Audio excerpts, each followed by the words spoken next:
La promesa de más reflexión, más diálogo, de un trato distinto, parece que duró menos que un candy.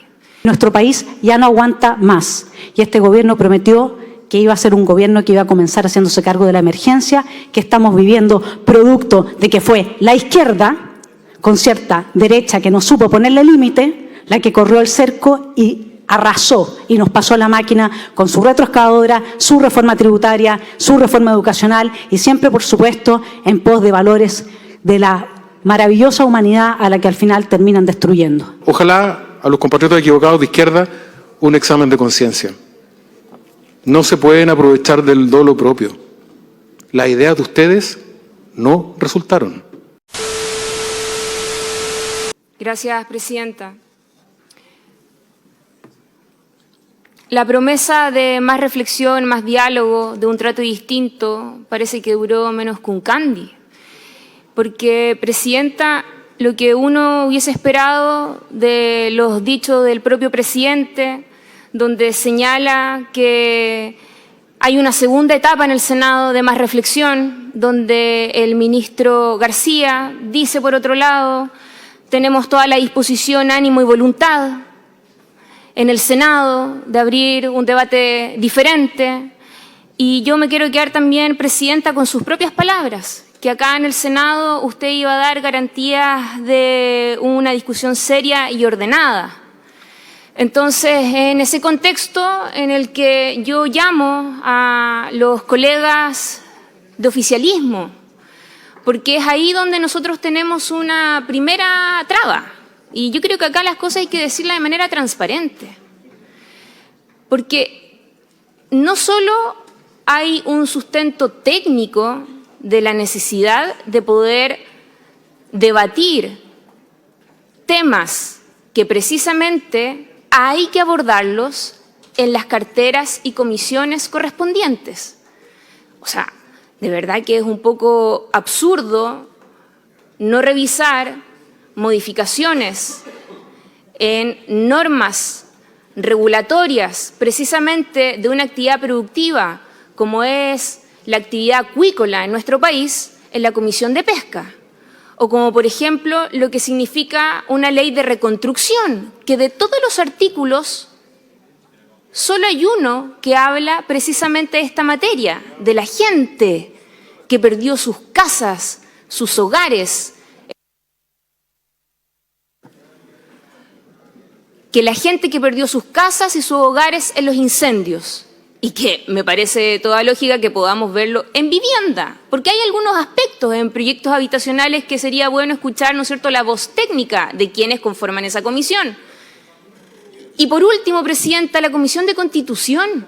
Si la Comisión de Constitución tiene una labor enorme y pareciera ser que es un espacio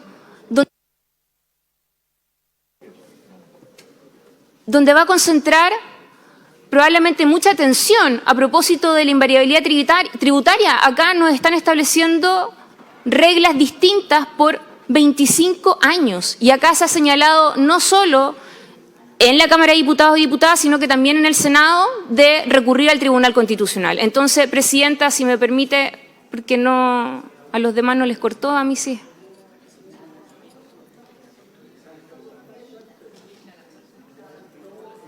Sí. Presidenta, entonces yo creo que sería bueno cuando el ministro Quirós nos hace un llamado a tener un acto de fe en la mega reforma por parte de la oposición, cuando él mismo dice de que no puede garantizar que la mega reforma pueda transformarse en más empleo. Pero bueno, en ese contexto, cuando el senador Cruzcoque y el presidente de la Comisión de Hacienda, el presidente Macaya, señala de que hay, ¿no es cierto?, ánimo de buena fe, yo esperaría de que es en ese contexto que pueda existir una flexibilidad por parte de los senadores oficialistas, pero también de la mesa para poder abordar estos temas en las otras comisiones técnicas que me parecen tremendamente sensatas, presidenta. Muchas gracias. Gracias, senadora. Senadora, por sistema a todos se les corta solo y yo lo que hago, incluso a diferencia de lo que ocurrió en años anteriores, les doy 30 segundos cuando estamos discutiendo estos temas hasta que cada uno termine de hablar. Ni siquiera establecemos tiempo que en otros sí están regulados en la discusión de los proyectos de ley. Presidente, se ha hablado aquí de que se está pasando la máquina, se pide una disposición al diálogo. Yo solamente quiero recordar que la retroexcavadora y la ausencia de la disposición al diálogo no viene de nuestro lado. Como bien acaba de decir, por su intermedio, señora Presidente, el senador Moreira justamente ha sido esa disposición a entregar el guante blanco a personas que sí, en el mediano plazo no reconocen gestos y tampoco saben devolver la mano. Y eso es lo que nos tiene donde estamos. Nos encontramos hoy frente a las ruinas de lo que alguna vez fue un Estado ejemplo de solidez y seriedad. Se le obligó con el proyecto de reforma a las AFP a los ciudadanos a endeudarse con el Estado, a prestarle plata al Estado. Y hoy día no queremos saber qué es lo que hacen ciertos gobiernos cuando llegan a manejar el Estado con la plata de todos los chilenos. Chile construyó un prestigio basado en el cuidado de sus arcas públicas y en el respeto irrestricto de sus instituciones. Sin embargo, el reciente gobierno del presidente Gabriel Boric ha dejado una huella imborrable de retroceso caracterizada por un evidente deterioro de nuestra economía, al punto de que el gobierno ha tenido que ahora ceder y pensar en una mayor deuda pública, en un mayor endeudamiento por ni más ni menos que 6.000 millones de dólares. La demolición institucional está a la vista, los efectos en seguridad son más que evidentes y lo sufre el chileno del día a día. Yo prometí ser la voz de los sin voz y tengo claro que aquí muchos colegas han creído genuinamente en que el diálogo iba a conducirnos a construir un mejor país. Tengo un capítulo entero escrito en mi libro sobre cómo se ha extorsionado desde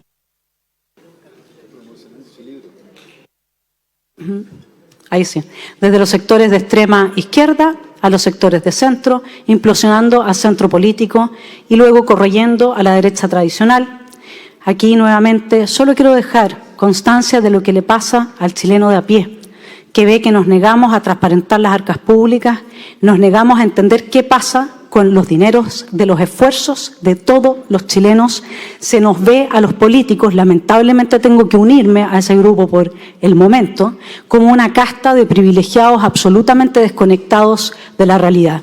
Si en solamente definir a cuántas comisiones tiene que ir este proyecto, que va a resolver gran parte de los problemas, o al menos va a mitigarlos, que enfrenta nuestro país hoy día en materia económica y sobre todo de reconstrucción, etcétera, de empleo, de cohesión social, entonces imagínense si va a todas las comisiones que quiere enviarlo cierto sector político. Es evidente que es una estrategia para dilatar y nuestro país ya no aguanta más. Y este gobierno prometió que iba a ser un gobierno que iba a comenzar haciéndose cargo de la emergencia que estamos viviendo, producto de que fue la izquierda, con cierta derecha que no supo ponerle límite, la que corrió el cerco y arrasó y nos pasó la máquina con su retroexcavadora, su reforma tributaria, su reforma educacional y siempre, por supuesto, en pos de valores de la maravillosa humanidad a la que al final terminan destruyendo.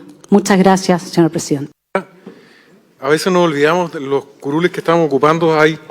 Y hubo chilenos más importantes que nosotros y estuvieron a la altura de las demandas del país y de la patria en ese momento definitivo. Pero en vista que la frivolidad, TikTok, las redes sociales, los audífonos en las cuentas públicas, el payaseo, el insulto al presidente de la República, da exactamente lo mismo que al menos que en los registros y en los anales de esta corporación, para si alguna vez un estudiante de Derecho o algún político que realmente cree que puede servir a su patria, lea la historia fidedigna de esta ley, que por lo menos tratamos de decirles la verdad. No es verdad que esta es una revolución neoliberal. Este proyecto lo que busca es tener un poco menos de impuestos. Mucho menos tenía el presidente Lagos con un 19%. Es un hecho. El presidente Lagos era socialista, a menos que lo hayan echado las últimas horas. El presidente Lagos tenía 19%, nosotros queremos llegar al 23%. Ese es un hecho. Segundo, durante años, sin ninguna autocrítica, sin ningún examen de conciencia, repitieron como una monserga irresponsable que Chile era el país más injusto de Latinoamérica. No lo era. Con suerte era el quinto más injusto. Y un dato de Rodrigo Valdés, ministro de Hacienda de la presidenta Bachelet. Entre 1995 y 2015, Los chilenos más pobres duplicaron el aumento de sus ingresos respecto a los chilenos más ricos. ¿Estaba la tarea hecha? Por supuesto que no. ¿Había una franja de desigualdad? Por supuesto que sí. Pero no era verdad que se estaba aumentando la brecha de desigualdad. ¿Y por qué es tan relevante esto? Y es un llamado a nuestros compatriotas de izquierda que hoy día nos tratan de convencer con distintos ánimos a buscar distintos argumentos para retener o detener esta reforma. Tuvieron tiempo. Durante 15 años se aplicaron las ideas de ustedes. Dijeron que iban a recaudar más, no recaudaron más. Dijeron que iban a cortar la brecha, no acortaron la brecha. Cada una de las reformas no resultaron. ¿Perdón? No se trata de culpar a nadie, se trata de un hecho concreto. Es un hecho real que hoy día tenemos que echar a andar nuevamente la economía de nuestro país. Probablemente hoy día no van a obtener lo que están buscando.